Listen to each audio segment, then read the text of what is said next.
आपके हाथ कैसे छोड़ूं आप बताओ, कैसे छोड़ूं आपके हाथ जिन्होंने मेरे लिए दिन रात नहीं देखा, आंधी तूफान नहीं देखा, गर्मी नहीं देखी, बारिश नहीं देखी, कोई भी मुसीबत नहीं देखी, भूख प्यास, उनका हाथ कैसे छोड़ दूं, उस समाज का हाथ कैसे छोड़ दूं, कैसे डर के घर में बैठ जाऊं, कैसे सीना तान के आपका खून होके बाहर ना आऊं। इसलिए यहां मैदान में हूं, ये मैं समझना डर गया हूं। जिस दिन डर गया आप ये समझना कि मर गया हूं। जब तक जिंदा हूं पूरी ताकत से इस लड़ाई को लड़ूंगा। दिल्ली के भी बहुत साथी आए, मध्य प्रदेश के बहुत साथी आए, 22-23 स्टेट से साथी आए, थोड़े थोड़े अपना अपना प्रतिनिधित्व करने के लिए। 2-2 हजार किलोमीटर से लोग आए, उड़ीसा से आए, झारखंड से आए। सुनो, जय भीम के नारे तो बहुत दिन तक लगा रहे, ये सुनो, इसी में है सब कुछ। निवेदन करना है कि स्वतंत्र भारत के संविधान में समस्त नागरिकों को समानता, स्वतंत्रता और न्याय हेतु मौलिक अधिकार प्रदान किए गए हैं। साथ ही सदियों से हक वंचित वर्गों, विशेष रूप से उनसे जाति जनजाति के लोगों के अधिकारों की सुरक्षा व इनके विकास के लिए संविधान में विशेष प्रावधान किए गए। हमारा संविधान समाज के कमजोर वर्गों, SC, ST, OBC, माइनॉरिटी के कल्याण हेतु प्रतिबद्ध है। यथा संविधान अनुच्छेद 38 के तहत अनुसूचित जाति जनजाति राष्ट्रीय आयोग का गठन किया गया है। यह अवगत कराना है कि सदियों से SC, ST समुदाय के लोग सामंतवादी और घृणित जातिवादी, क्रूर मनुवादी मानसिकता का शिकार बनाए जा रहे हैं। हाल ही में मध्य प्रदेश में एक आदिवासी समुदाय के व्यक्ति का सर के सिर के ऊपर अपर कास्ट के व्यक्ति द्वारा पेशाब करना आधुनिक भारत की क्रूर मानसिकता को दर्शाता है।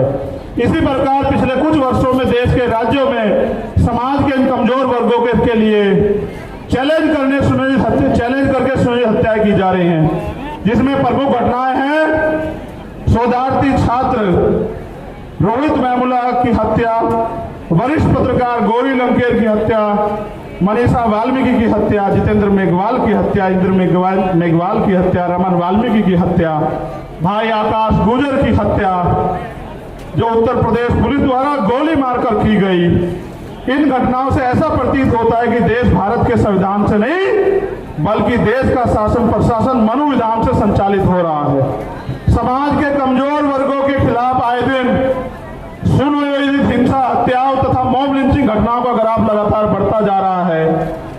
NCRB की रिपोर्ट इसका सरकारी सबूत है।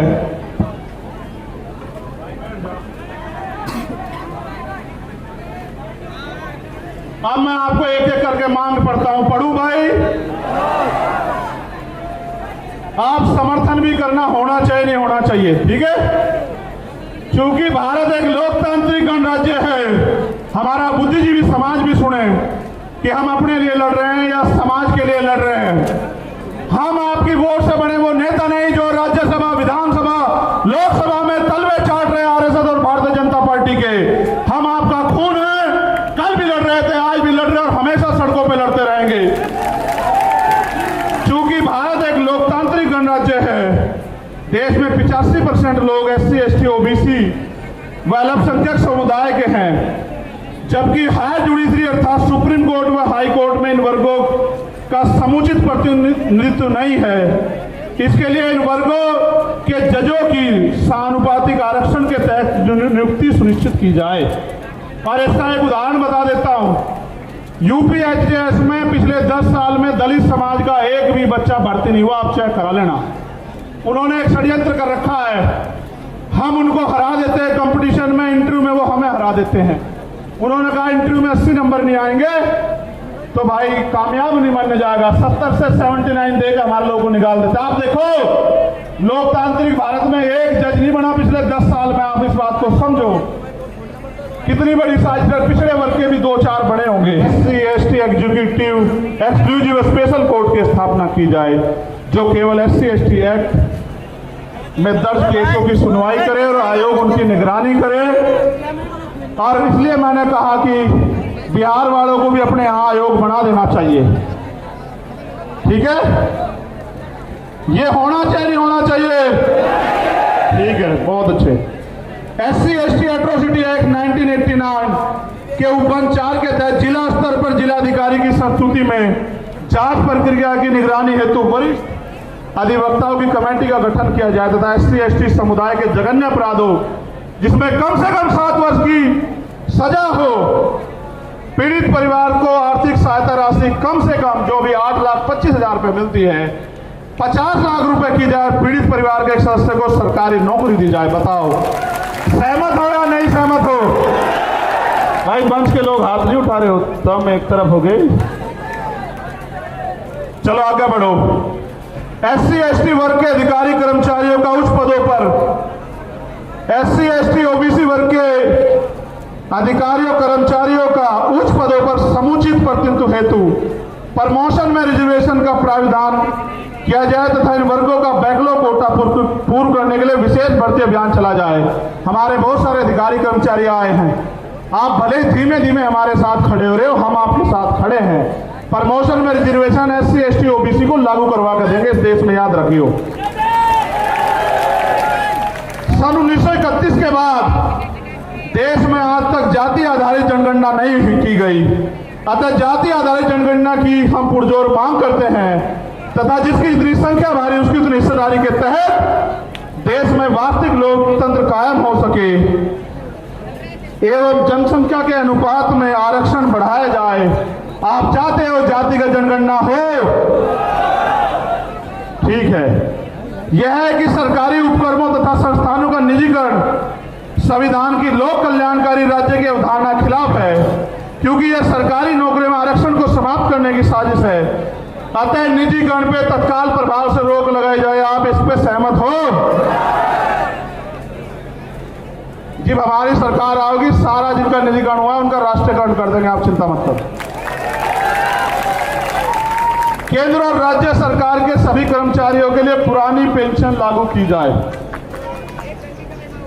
यह है कि सेना में अग्निवीर स्कीम को खत्म कर पुरानी भर्ती व्यवस्था लागू हो, क्योंकि आपने देश की सुरक्षा के साथ खिलवाड़ किया और नौजवानों के भविष्य के साथ लोग अग्निवीर से वापस लौट रहे हैं। इसको भी हम ही करा कर देंगे और किसी में हिम्मत नहीं। ठीक है। भारत एक कृषि प्रधान देश है, किसान देश की रीढ़ है, अतः किसानों की MSP की समयबद्ध कानूनी लीगल गारंटी सुनिश्चित की जाए। और अभी जो किसान आंदोलन हुआ था उसमें जो झूठे मुकदमे लगाए गए थे वो मुकदमे वापस हो और जो किसान सम्मान निधि 6,000 रुपए आप दे रहे हो उसको बढ़ाकर 24,000 रुपए किया जाए।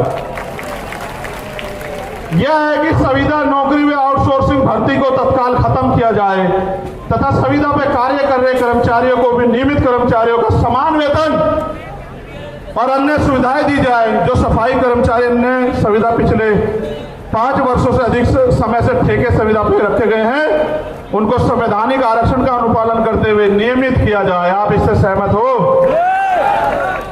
भाई पहले तो ठेकेदारी होनी नहीं चाहिए, मगर जो ठेकेदारी पे है अगर सरकारी कर्मचारी को 50,000 रुपए मिल रहे तो उसको भी 50,000 रुपए मिले। इस बात पे सहमत हो? चलो ठीक है।